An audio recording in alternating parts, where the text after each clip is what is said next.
Tonight was all about the women's division and the main event. Let's talk about it.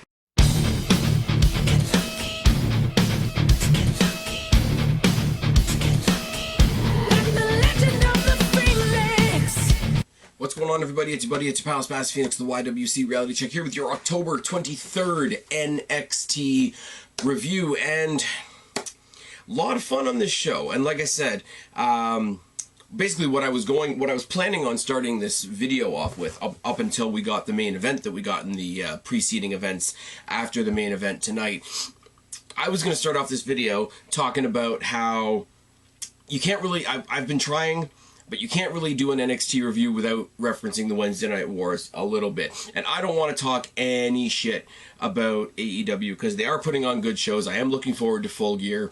I was talking to my co-host Kristen tonight because she was watching Dynamite for the first time. We were bantering back and forth while I was taking notes for this review. And the one thing I mentioned is the same thing that I've said here and the same thing that I've said all along. The one area where NXT still slaughters AEW is their women's division. I mean, both of them have really exciting main events, really stacked main event title pictures at the moment. Mid cards are good. Tag team wrestling is good. I mean, AEW obviously has the new factor, and I mean, where they fall down and where NXT has really stepped up since this move to USA has been their women's division. And I will say, and I'll say what I said in our conversation, not to peel back the curtain too far, but basically they flipped a switch when they went to USA, and whatever they've done, whatever people think, oh well, we lost this person and this person and this person to the main roster, now we have to rebuild. Excuse me. Instantly, we got Rhea Ripley stepping up, Io Shirai stepping up, Mia Yim stepping up, we got Candice LeRae stepping up, we got Tegan Nox and Dakota Kai returning in quick succession. Shayna Baszler is as awesome as she is, and then you got the undercard with people like Vanessa Bourne and Xia Li and Aaliyah and all that sort of thing. It's very stacked, and I think if you're going to talk about it from a competition point of view, if you know where you're strong, lean on it. And I think they've lent, is that the past tense of lean? Lent? I think they've lent on the women's division super hard, and that is only a good thing. To the point where we might gain a little something extra in NXT, which I'm going to talk about later on. NXT most recently acquired the Cruiserweight Championship. What else could they acquire? We started off with a rundown from last week, and I think I mentioned this last week. If they get the guy that narrates the beginning of Walking Dead, where it says previously on The Walking Dead, I think they could do that here too. They went through everything. They went through the Dijak Lee match. They went through the Undisputed Era beatdown of the Velveteen Dream. They went through the Priest versus Dunn upset. They went through the Ciampa comeback, even though there was people mad that he stomped on some pants. Like I say, the building race for the women's division, etc. If they do a recap like this every week, and it's just rapid fire, and the way they did it tonight, it was a little different, and it was really good. Going from that race for the women's title, that race to face Shayna Baszler, we go right into Rhea Ripley versus Bianca Belair. Now, you guys know me. I've said it ad nauseum at this point. I don't have anything against Bianca Belair. I think she's amazingly talented. She's a super fucking athlete. Hate the gimmick, hate the hair thing, and the hair thing in the game looks fucking hilarious. I did get 2K20 because I am that goofball. I hate the new controls. Overall, it's great. I haven't had any of the botches that we've seen on Twitter, etc. But I will say Bianca Belair's stupid ponytail gimmick sticking out sideways like a pencil is hilarious, and Rhea Ripley is sort of an amalgam of Stone Cold Steve Austin and China, and I love her. So you know, I'm a little biased in this match, but the fact that this match exists is great. The fact that there's this match, and even the winner of this match isn't necessarily front row, front of the line for a title, because there's so much more to come, as we'll talk about. But collar and elbow tie-up and a second crazy intense collar and elbow tie-up. I will say, on commentary, they tried to play up the power versus power story between the two of them. And I'm sorry, if you're going to tell that story, Rhea Ripley is not... She's not going to lose that, because she's like... I don't want to get into hyperbole, but she's significantly larger than Bianca Belair. So if you're going to go power versus power, that's not a story that should be told equally. But Rhea Ripley, being the generous, charitable person that she is in the ring, she did sell a bunch. She did sort of downplay her, and I'm not saying this to be a dick. She did sort of downplay the power that she naturally has to make it look like a more even match with Bianca Belair. That's just a thing that happened. Bianca Belair brought her A game in this match too, and it was great. Test of strength, and takedown is reversed by Ripley. Corner spear by Belair, a front slam, and a super kick by Ripley. The super kick by Ripley, her kicks are on point. We're going to talk about later on some people that are known for their kicks, but Rhea Ripley pulling off the kicks and the boots and the drop kicks in this match was terrifying because of the size factor. Delayed vertical suplex by Ripley, a toss by Belair, and a full Nelson. A vertical suplex by Belair, sorta, kinda doing the anything you can do, I can do better, which is fine. Followed by an abdominal stretch. Rhea Ripley throws her across the ring by her head. Not once, not twice, 3 fucking times. And then a mudhole stomp by Belair is the response to that. Boot by Ripley, but then they both hit the ropes, and a second boot takes Bianca Belair right out of midair, and it was really good. And the replay was really nice. Followed by a high knee. Snapmare by Ripley, a low drop kick, some rolling lariats, a drop kick by Ripley, a standing figure 4 that Bianca Belair is conveniently close enough to the ropes so she's able to use the ropes not only to break the hold but to pull herself right out of the ring. Ripley hits an apron cannonball, again with the size difference, that's terrifying, but behind the referee's back, she's hit with an apron 619 by Io Shirai, which quickly devolves into Io Shirai brawling outside the ring with Candice LeRae. A couple things happen in the ring. There's a little bit of a schmoz, but Rhea Ripley hits the Riptide, which is a gorgeous move, and she gets the win. I don't know what we're going for. I know we're going to, what's it called? Why doesn't my brain work? What the hell is it called? The cage thing. War Games, there we go. Either give me Ripley Baszler 2 at War Games, or give me a women's War Games match, because you've got a roster that can do that now. The men's roster doing the War Games, it's had a bit of a diminishing return. Give the women a shot. And I don't want to come out here sounding like an SJW. You guys know that's not me. But I am really, really a fan, not only of the women at the top of this division, but just the strength of this division as a whole. And I'm sorry, by comparison to AEW, by comparison to even how Raw and SmackDown are presenting themselves at the moment, where, you know, we got Lana and her shit with Lashley, and Maria's telling off her husband, and and Natalya and Lacey Evans is the feud, and Sasha Banks still has a job.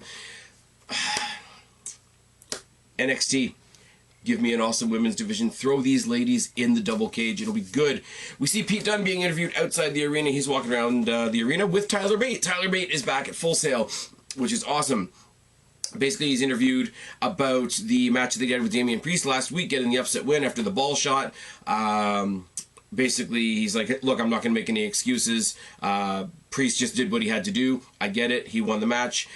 Even Tyler Bate, his friend, is like, hey, man, he gave you a shot in the nuts. But, like, hey, he did what he had to do. No worries. They asked about Killian Dane after breaking Killian Dane's fingers. He says, I do not care about Killian Dane. Pete Dunne should be a world champion. Pete Dunne should... Let me backtrack. The main roster should be worth going to, and then Pete Dunne should be a world champion. Moving on, we get a video package on Tommaso Ciampa, from injury to surgery to recovery to rehab to training to his early return to his match last week with Angel Garza. And again, I will say, people are all up in arms. People are very, very triggered and offended because he stomped on the pants. I got nothing. You guys are idiots. Go find something more significant to be upset about. My Canadian fans, I'm pretty sure you guys have opinions on our election that just happened one way or the other. Tell me about that. Don't tell me about you're mad because he stomped on some pants. And yes, I know the pants had a flag on them, but it's pants. Fuck off.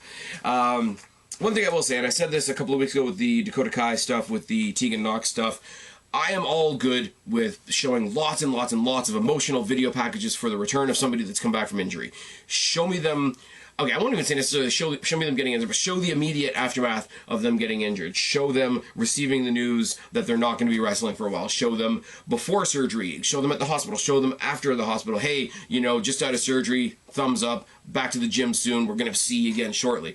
I don't care about all that. I am absolutely done. I have had my lifetime fill of seeing actual surgery footage.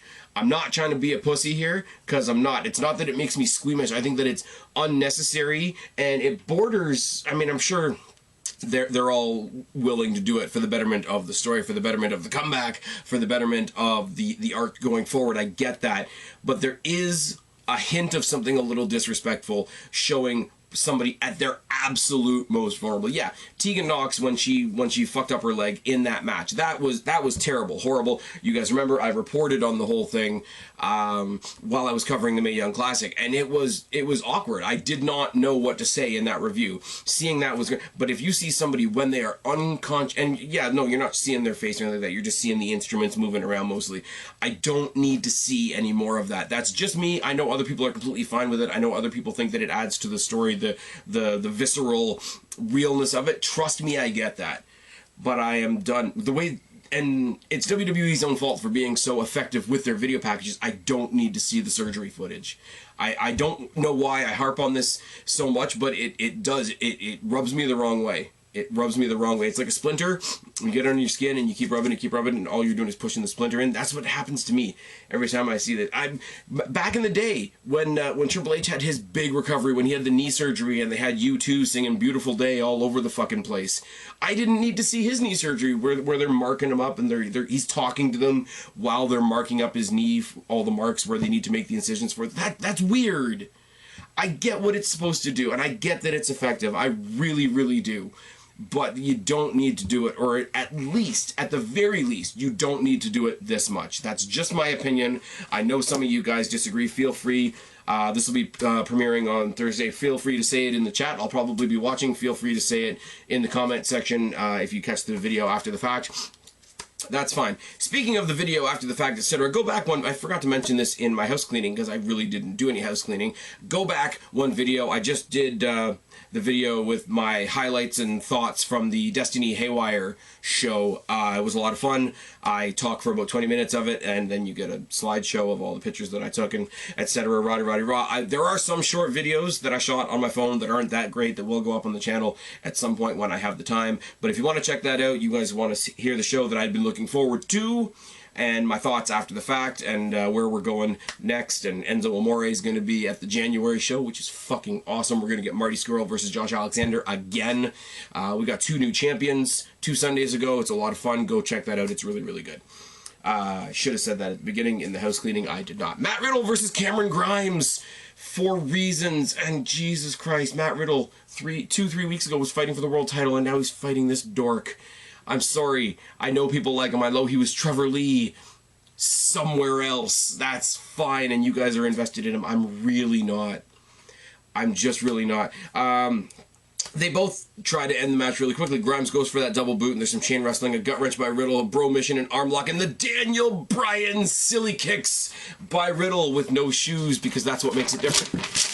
Corner forearms, an exploder, a broton, a soccer ball kick. I don't know why they said it on commentary, so I wrote it down. Whatever. By Riddle, corner body shots by Riddle, and a jackhammer, which made me cackle like an absolute idiot. And it's great, because we're going to talk about that again in a minute. Broton by Riddle, and some more Daniel Bryan silly shoeless kicks by Riddle. Wrist lock by Riddle, back suplex by Grimes. Both men trade some shots. There's a high knee by Riddle. GTS German suplex by Riddle, and another Broton. Second rope suplex by Riddle, a power bomb, a knee strike, a bro Derek. I don't like it. I really don't.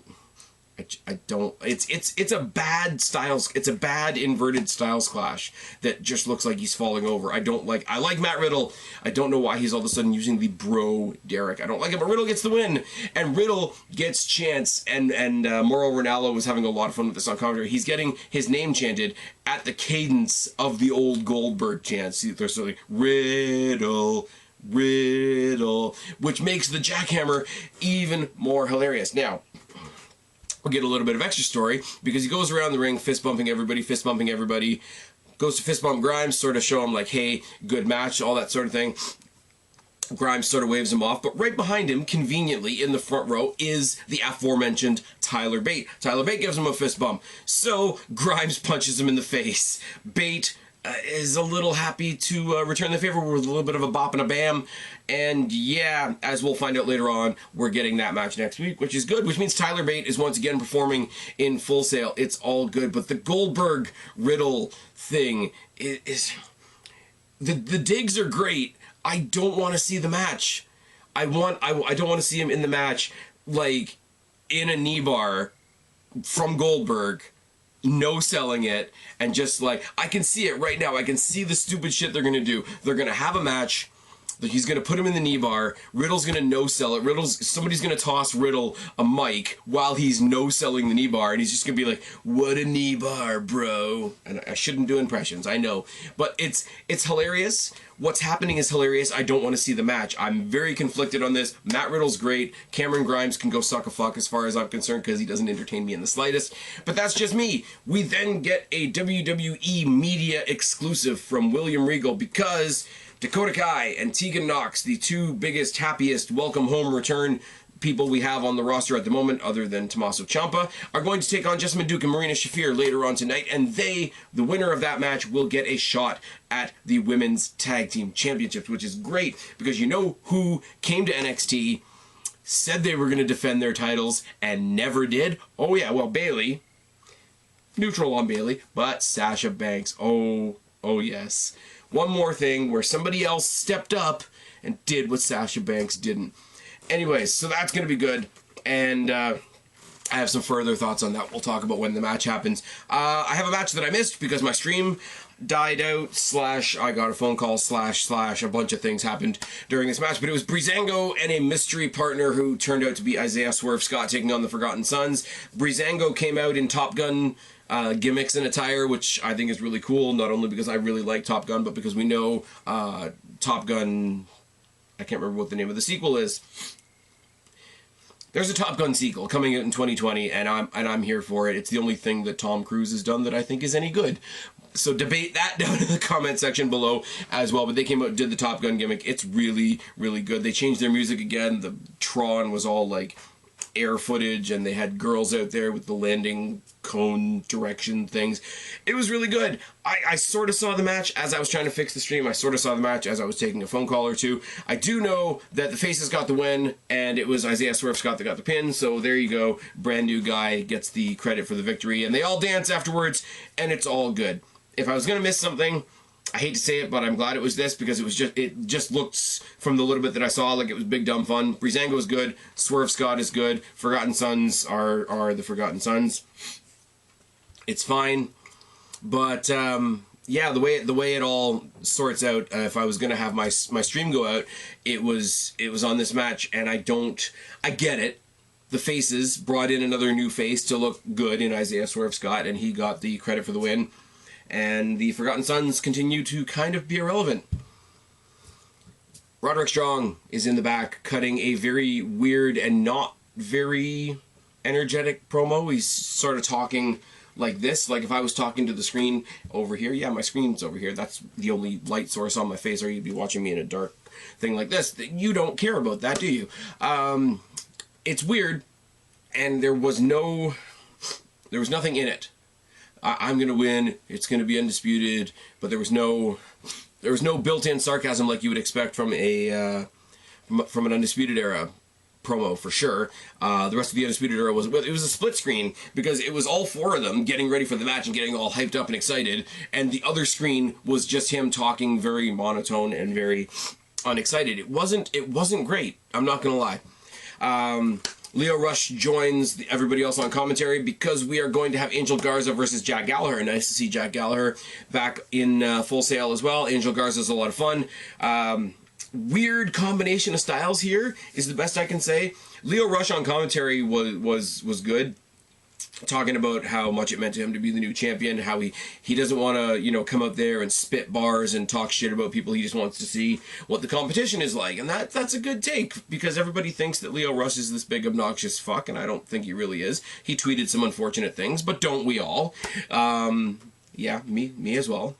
If you're Roseanne, it loses you a job. If you're Leo Rush, it gets you a title. Where's the difference there? Moving swiftly on. Garza teases a handshake and works the arm, and Jack reverses. Side headlock by Garza. Both men trip. They do this weird chain wrestling thing where each one trips the other one in succession. Pinning reversal sequence. Jack takes off Garza's pants during the pinning reversal sequence, because normally in the Angel Garza match, there's a moment where I stop and say, and Angel Garza took off his pants for reasons. Well, in this case, and Jack Gallagher took off Angel Garza's pants for reasons. Springboard inverted suplex by Garza and a boot, followed by a deadlift suplex by Jack. My writing is terrible, so you'll have to excuse my stammering. Deadlift suplex by Jack, monkey flip out of the ring by Garza, headbutt by Jack, and a springboard moonsault by Garza gets the win! And he named the springboard moonsault after the tallest mountain in his hometown, which I can't pronounce, so I'm not going to insult it by trying. Garza then stands on the turnbuckle, staring down Lio Rush on commentary. I guess we're going to see Garza versus Rush at some point, whether it's for the title or whether it's non-title, and that doesn't hurt my feelings at all. It's all good. Killian Dane is outside the building by a burning... Do you remember when Sanity used to cut their promos around the burning, like, fireplace, fire, dumpster thing? Yeah, well, they're gone now. But he's from Sanity, so he's back, and he found the barrel, and he relit the fire, and it's good, and he's wrapping his injured fingers by bonfire light, and he just says, well, Pete Dunne, you broke my fingers, so I'm gonna break you. Now, what I would like to see, honestly, because Pete Dunne encountered Damian Priest and lost in you know, suspicious means last week like he did, and encountered Killian Dane at the same time, and when he was interviewed about that, he had Tyler Bate with him. I would really like this to be a tag match. I would really love to see Damian Priest, Killian Dane versus Pete Dunne and Tyler Bate, but we're not going to get that because Tyler Bate is going to go waste his time with Cameron Grimes. What the fuck? We are this close to some really awesome shit. Cameron Grimes is in the way. I hate to say it, but he is. Dakota Kai and Tegan Knox, aka Team Kick, apparently, sometimes, if you follow them on social media, taking on Marina Shafir and Jessamine Duke of the MMA Horsewomen. They've stopped calling them the Four Horsewomen because Ronda Rousey's not there and she was never in NXT, so they just keep getting called the MMA Horsewomen, which is fine because there's no number, so you don't get 3-4 horsewomen, which is great. Anyways, Shafir and Duke are really awkward in the ring. And I don't say that to be disparaging. They're not in the ring that often. They're usually just there to be backup for Shayna Baszler. But from what I've heard, they have been doing a lot of tag team wrestling on NXT house shows. Now, that's not the same as being on TV. I get it. But they looked really awkward. And they didn't quite know where they hadn't quite found their feet in this match. And I mean, I know Dakota Kai and Tegan Knox are much more comfortable in their own shoes. They're much more comfortable in their... you know, their adrenaline and their excitement to get back to the ring and all that sort of thing, but it really, really showed, and I was just thinking, are they going to do Duke and Shafir just because their friend is already a champion, so they get a title? That would have been really bad. Duke and Kai start the match. Boot by Duke, a double team and some high knees by Shafir. Hip toss and a side headlock. Boot by Duke, a gutbuster by Shafir, and knee by Duke, all in quick succession. Nice double team maneuvers, beating the ever-loving hell out of Dakota Kai, because that's what Dakota Kai is good for. She's a great babyface, so she can be a great babyface in peril. Armbar by Shafir, jabs by Kai, and a back elbow. Clotheslines for everybody by Tegan Knox, a choke slam and an enziguri. Choke slams by Tegan Knox are hilarious. It's really, really good. They keep on mentioning on commentary that one of her mentors was Kane. I don't even think they need to do that. I think she's the only woman on the WWE roster that even attempts a choke slam as part of their repertoire. So just let it be a thing. Top rope crossbody by Knox, a bicycle kick by Kai. The shiniest wizard by Tegan Knox gets the win for Team Kick. Team Kick are going to take on Asuka and Kairi Sane next week for those belts. Talk about that in a second, because we throw to the Titantron where Asuka and Kairi Sane, I'm sorry, I love both of them, but are just cutting a really, really shouty, bad audio quality promo, partially not in English. So the aggression is there, the excitement is there, the urgency of it is there, but it fell a bit off. I'm not gonna lie.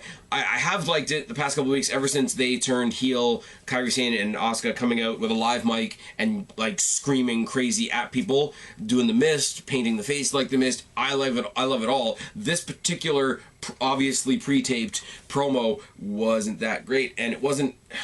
The sound was weird, and that's not their fault. But I just think they rambled through it a little bit, and the pre-tapedness of it definitely seeped through. That is besides the point, though, because we are getting an awesome match next week with the Kabuki Warriors, I almost said the other thing, versus Team Kick. Now, I will say, I don't think it's going to happen, but I do think it would be pretty damn amazing if NXT can, for even a short period of time, save that women's tag team title like they've already saved and rebranded the Cruiserweight title. I think it'd be really good, especially because, as I said, the women's division that I'm enjoying right now is in NXT, so if you're going to make those titles relevant and enjoyable, let them spend a little bit. They are the only belt, even though there's no more brand split, there's no more hopping brands, there's no more trades, there's no more, what the hell is the thing? The wild card rule, that's all gone now. We've got our set rosters. The draft was utterly useless. The draft was as useless as Hell in the Cell was. But the only belts that are still, to this day, going to be floating titles, and they said it as soon as they were drafted to Raw, the Kabuki Warriors are property of Raw. They will float because they are the champions. When they lose the titles, they will stay on Raw. Now, if this is a way to get Tegan Nox and Dakota Kai some interaction with the main roster, that's great. I don't think they're going to win, but I really, really think they could, because they could hold those titles for a bit, defend them against some other thrown-together tag teams in NXT, give all the women that aren't facing Shayna Baszler something to do, and have the belts be fought over by people that we care about that haven't been ruined by the main roster yet. This is a very intriguing development, and I'm glad it wasn't spoiled. This is the one thing about it being the live TV show every week, is there's no spoilers, so we found this out on the night. It's really, really good. I love the women's division in NXT. Have I mentioned that? So, what are we getting? We are getting a women's tag team title match next week between Team Kick and the Kabuki Warriors. We are also getting Tyler Bate versus Cameron Grimes, and because of the brawl earlier in the first match, we are also getting a rematch of Io Shirai versus Candice LeRae. Want me to go on? Let's talk about the main event. Roderick Strong, Keith Lee, Dominik Dijakovic, who I call Dijak because the other name is stupid. Roderick Strong comes out without the Undisputed Era, which is a nice touch. Strong bails at the beginning of the match, and he gets cornered by both men on the outside. Pounced by Lee to Strong, and Lee and Dijak brawl for a bit with Strong on the outside because it's their feud, even though he's the one with the belt. That's the story. We all know what the story is. One-punch knockdowns by Lee, double chops in the corner by Lee. Lee and Dijak trade some shots. Lee throws Strong across the ring like he is a child. Strong knocks Lee off the turnbuckle to the outside and superplexes Dijak into the ring. Now, we're emphasizing the fact that Roderick Strong, even though his last name is Strong, is the smallest and then presumably weakest person in this match out of the three of these men. So anything he does to these other two larger, gigantic gentlemen, it tells an amazing story. It's really, really good. Fish up by Strong and an elbow by Dijak and a toss-away slam. Dijak suplexes Lee onto Strong. The second biggest man in the match dropped the biggest man in the match on the smallest man in the match. That's what we're saying here. Lee powerbombs Dijak and suplexes Strong. It's good. Lee double suplexes Strong and Dijak after we come back from a short commercial break. All three men trade some strikes. Backbreaker by Strong, running forearms and an angle slam. Double chop by Lee. That double chop that he does to the chest, I know Mauro Ranallo calls it something. It's the something magnum. I keep missing the first word, but it's the something magnum, the double chops to the chest, which are just, you go back to any other big guy, Big Show, Mark Henry, etc. You got that old cliche of the hands like baseball gloves, and he really does, and it looks like he's punching him in the chest with two bowling balls. That's what it is. On the outside, there's double chops from Lee to Strong, and then on the outside, in succession, you get a feast your eyes and a pounce on Roderick Strong, leaving him dead on the outside. Dijak and Lee roll into the ring, and they get back to their feud. They have this little video game pose off for a second as they realize they can get their hands on each other. The crowd jumps in on it. The volume that's already high goes even higher. Cyclone boot by Dijak, a second rope choke powerbomb by Dijak, followed by a suicide dive, which is terrifying if it wasn't followed up by Keith fucking Lee hitting a suicide senton to the outside, and then a second rope Batista bomb by Lee on Dijak once they're both in the ring. But the second rope Batista bomb by Lee on Dijak takes the last bit of strength out of him. Strong sneaks in, running boot, quick pin, maintains his title, and I say fuck yes. Because Roderick Strong, Undisputed Era, they've got all the gold, they're keeping on. That story, I would have not minded. I said this last week. I wouldn't have minded Keith Lee being the champion and picking up that North American title and carrying it for a little bit, but I would have wondered who his first main feud would have been against. He would have had a rematch against Strong, obviously, and they would have put him over. But they're not doing that yet, and that's okay. Dijak is already dead from the suicide senton and the second rope powerbomb, so he's already gone. 4-on-1 beatdown by the Era on Lee. They toss him out of the ring. They're standing strong, and then we get the heartbeat. Then we get the beep beep beep beep beep. And then we get Ciampa coming out to the ring, coming out really, really slowly, dragging his crutch behind him like he does. The Daddy's Home chant from the NXT crowd is wonderful. The shirt that he's got made up, I don't know whether it's an actual WWE shop shirt or whether it's just something that he's had made up for himself, but it's literally him as a caricature saying, "Hey Goldie, Daddy's Home," and that's really, really good. He walks in, no fear, stares down the four of them. Commentary playing it up as they should. Oh man, I know we know this guy's not afraid of anything, but the odds on this aren't great. Obviously, Gargano's music hits. He comes down. He's got the NXT for Life shirt, which I also think is great. They hear the DIY chants. They look at each other. Hey, you know, DIY. Maybe we should do that at some point. You can see them just sort of mouthing to each other off mic, and it's like, this is where you get that, okay, here's a team, and here's a bunch of individuals that are going to filter in. And if you asked me at this point, because we knew that Balor was going to come down at some point, and he was going to address something in the NXT audience, if you had asked me at this point, put money on something, I would have said next will be Balor, next will be Dunn, and you'll have Undisputed Era versus Dunn, Balor, Gargano, and Ciampa at, why can't I think of the name of the pay-per-view? Again, War Games, which would have been good. What we got was so much better. We did get Balor. Balor did come down to the ring. He didn't do his arms up thing, though, which was kind of weird. He'd come down with all the intensity, but he's eyeballing Adam Cole. He's eyeballing the champ. His future's gonna be from his past, or whatever the fuck he said last week in the cryptic old school Bray Wyatt-esque promo that he cut. So it's 3-on-4. It's still not great, but they go and they're about to attack the Undisputed Era, but instead he flips backwards, Pele's Gargano out of the fucking ring. The crowd loses it. The rest of the Undisputed Era beat the fuck out of Ciampa 4-on-1. Balor on the outside takes a running dropkick and dropkicks Gargano through a guardrail and the people that were behind it. Now, they didn't specify it, and it wasn't specific, and they left it hanging, which I fucking love. You got Undisputed Era literally looming over Tommaso Ciampa like fucking vultures, and they're doing the whole, like, I don't know what they do with the fingers, but the Undisputed Era thing, and he's the, you know, the spotlight's all on him now. He drags Gargano to the metal of the rampway and hits, I believe he called it the 1916, but basically he hits him with a spike brainbuster on the metal guardrail, or on the metal rampway, and he's staring down Adam Cole in the Undisputed Era, and you get the hint of either, you know, I'm going to be a bad guy, because there seem to be more bad guys right now, that'll be less opponents for me, or he's joined the Undisputed Era.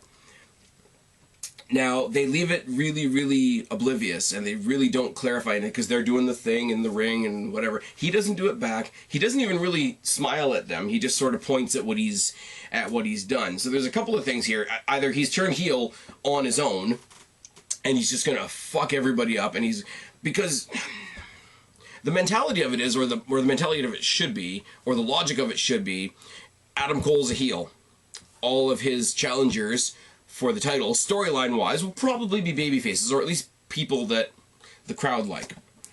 So, if he's going to turn heel just to eliminate all of those good people so that he's the only one left to get a title shot, that's one cool story. The other cool story is him actually joining the Undisputed Era. I don't know if I like the idea of him being in a group where he answers to Adam Cole. I don't know how that would exactly work, but it does feed into my sarcasm from a couple of weeks ago when he made his debut, because we are fans, and we think we know what we're doing. We think we know what they're about to do. Oh, you know, he got, you know, destroyed by The Fiend back when The Fiend was still relevant, and he's going to go off and he's going to either come back as the Demon and fight The Fiend, or he's going to come back and he's going to turn heel and join the club, and they're going to go do club things. Nobody said that he was coming back to NXT. Nobody said he was going to turn heel in NXT in Full Sail. I even said a couple weeks ago, there's no way you could turn Finn Balor heel in Full Sail, but I'm obviously an idiot. And nobody would have said he may potentially be joining the Undisputed Era. Nobody would have said that. But as I say, that's good, and it's like I'm struggling to find a different word for it, but his definition is now left sort of anonymous. Is he a heel? Does he have a specific issue with Gargano and Ciampa? Does he just want to ingratiate himself to the Undisputed Era? Is he joining the Undisputed Era? These are all different options, and all of them are intriguing, and all of them are fun, and none of them are anything that you thought was going to happen at the beginning of this show. So as I said at the beginning of the video, and I said it once again, I was all set up until about the last 5 minutes of the show to come on here and beam, and I still did beam, about NXT and their women's division, because their women's division is knocking it out of the park right now. Please come and fight me if you're silly enough to disagree with that. But then, yeah, Finn Balor comes and changes the game. I do think if the Undisputed Era are not in a... if the Undisputed Era are not in the War Games match, they should give the War Games match to the women and have either a 3-way or a 4-way with Cole, Ciampa, Balor, and Gargano if you want to throw them in there. This is all good. It's all women's division and main event scene right now. The middle is kind of weird. I think they really need to decide what they're doing with Breezango. Just having 3-on-3 matches and keeping on partnering them with a new person isn't exactly great. Cameron Grimes ain't a thing. I'm just saying. Dakota Kai and Tegan Nox potentially picking up those women's tag team titles in a shocker next week is a lot of fun. Candice and Io are going to fight again. There is a race to Shayna Baszler, and there is a race to Adam Cole, and that's just how it should be. We just had two giants beat the fuck out of each other for trying to get to Roderick Strong's title and get to each other in the process. We think we know who is coming for the Cruiserweight Championship next, and we could be getting another title in NXT for a little bit, and Walter is out there somewhere with the UK title. It's all good. It's all wonderful. I'm not casting any shade on AEW, but they do need to pick up their straps in the women's division. That's it, and I'm losing my voice, so I will say what I always say, and that's that I've been Spaz, your YWC Reality Check. Subscribe up there, talk down there, start a conversation, keep all of these conversations going. Don't be a stranger. I will talk to each and every last one of you later, but for right now, I am tagging out. Bye, guys.